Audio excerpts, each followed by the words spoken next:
আপনারা সব সুবোধবাবুর মুখে সবই শুনেছেন স্বামীজির প্রোগ্রাম সম্বন্ধে।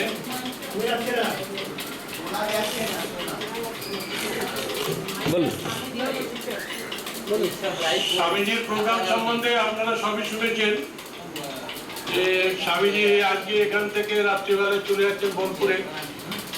পরের দিন সকালবেলায় 26 তারিখে পুরো প্রোগ্রাম বোলপুরে, 27 তারিখে সকালবেলা নামবেন হাওড়া এসে।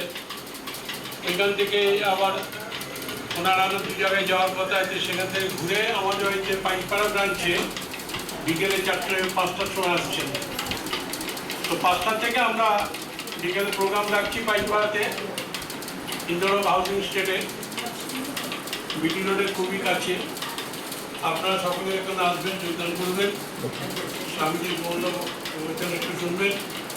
আর আমাদের পাইকপাড়া ব্রাঞ্চ সম্বন্ধে একটু ছোট্ট করে বলি।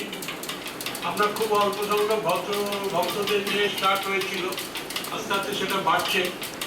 আমাদের কিছু প্রোগ্রামও হচ্ছে সেখানে, প্রত্যেক মাসে 3rd সানডেতে আমাদের ওখানে সৎসঙ্গ হয় নিয়মিত।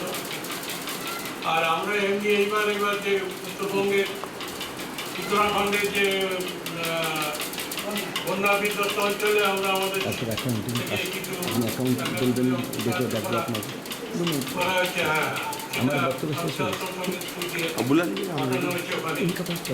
শীতকালে কিছু বস্ত্র বিতরণ করা হয়েছে, কম বলে বস্ত্র বিতরণ করা হয়েছে। এমনি মেডিকেল দিক দিয়ে তো একটা সুবিধা।